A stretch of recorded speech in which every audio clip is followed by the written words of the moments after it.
read the story of Babar, the Little Elephant, by Jean de Brunhoff.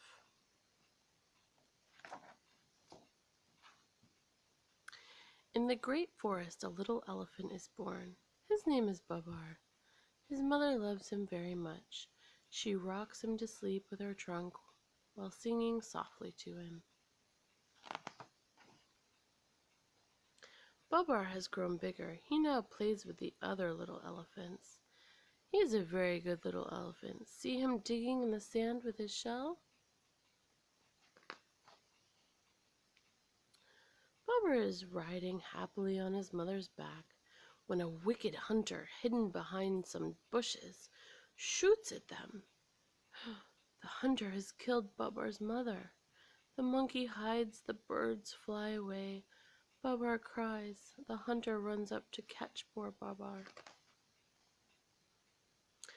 Babar runs away because he is afraid of the hunter. After several days, very tired indeed, he comes to a town. He hardly knows what to make of it, because this is the first time that he has seen so many houses. So many things are new to him. The broad streets, the automobiles and buses. However, he is especially interested in two gentlemen he notices on the street. He says to himself, really, they are very well dressed. I would like to have some fine clothes too. I wonder how I can get them. Luckily, a very rich old lady who has always been fond of little elephants understands right away that he is longing for a fine suit. As she likes to make people happy, she gives him her purse. Babar says to her politely, "Thank you, madam."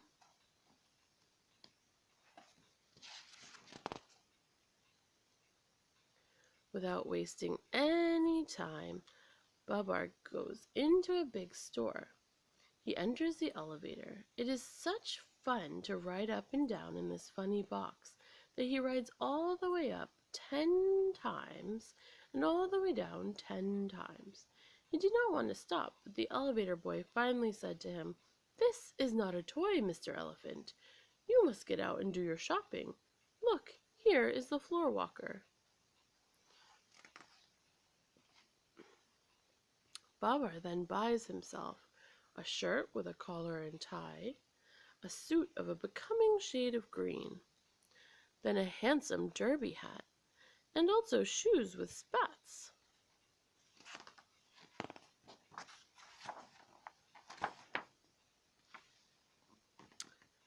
Well satisfied with his purchases and feeling very elegant indeed, Babar now goes to the photographer to have his picture taken.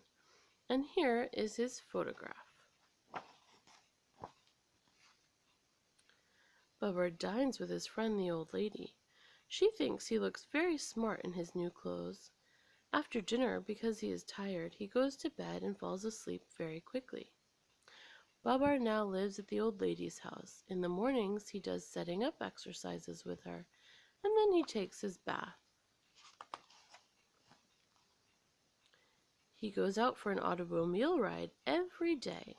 The old lady has given him the car. She gives him whatever he wants. A learned professor gives him lessons. Babar pays attention and does well in his work. He is a good pupil and makes rapid progress. In the evening, after dinner, he tells the old lady's friends all about his life in the great forest. However, Babar is not quite happy, for he misses playing in the great forest with his little cousins and his friends, the monkeys.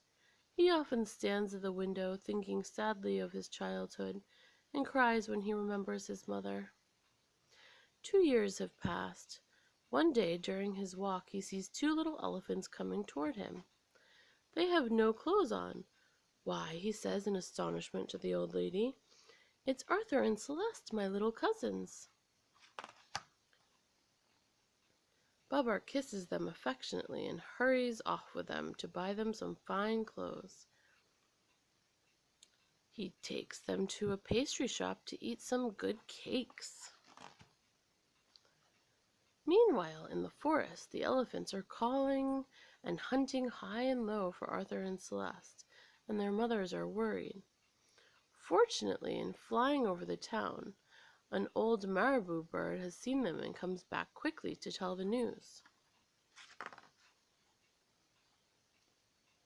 The mothers of Arthur and Celeste have come to the town to fetch them. They are very happy to have them back, but they scold them just the same because they ran away. Babar makes up his mind to go back with Arthur and Celeste and their mothers to see the great forest again. The old lady helps him to pack his trunk.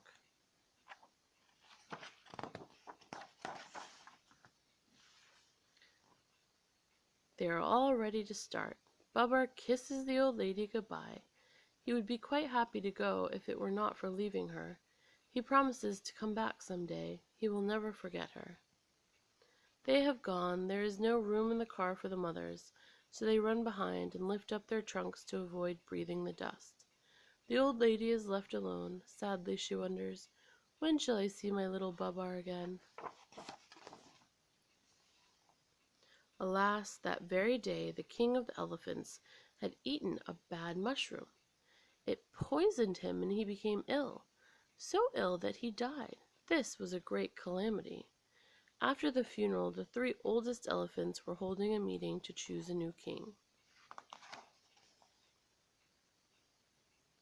Just then they hear a noise. They turn around. Guess what they see? Babar arriving in his car and all the elephants running and shouting. Here they are! Here they are! Hello, Babar! Hello, Arthur! Hello, Celeste! What beautiful clothes! What a beautiful car! Then Cornelius, the oldest of the elephants, spoke in his quavering voice. My good friends, we are seeking a king. Why not choose Babar? He has just returned from the big city. He has learned so much living among men. Let us crown him king. All the other elephants thought Cornelius had spoken wisely, and eagerly they await Babar's reply. I want to thank you one and all, said Babar. But before accepting your proposal, I must explain to you that while we were traveling in the car, Celeste and I became engaged. If I become your king, she will be your queen. Long live Queen Celeste! Long live King Babar! Cry all the elephants without a moment's hesitation, and thus it was that Babar became king. You have good ideas, said Babar to Cornelius. I will therefore make you a general, and when I get my crown I will give you my hat. In a week I shall marry Celeste. We will then have a splendid party in honor of our marriage and our coronation. Then turning to the birds, Babar asks them to go and invite all the animals to the festivities, and he tells the dromedary to go to the town and buy some beautiful wedding clothes. The wedding guests begin to arrive. The dromedary returns with the bridal costumes just in the nick of time for the ceremony.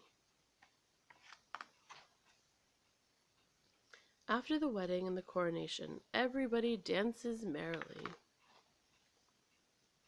The festivities are over, night has fallen, the stars have risen in the sky. King Babar and Queen Celeste are indeed very happy. Now the world is asleep. The guests have gone home, happy, though tired from too much dancing. They will long remember this great celebration. And now King Babar and Queen Celeste, both eager for further adventures, set out on their honeymoon in a gorgeous yellow balloon. Au revoir. The end.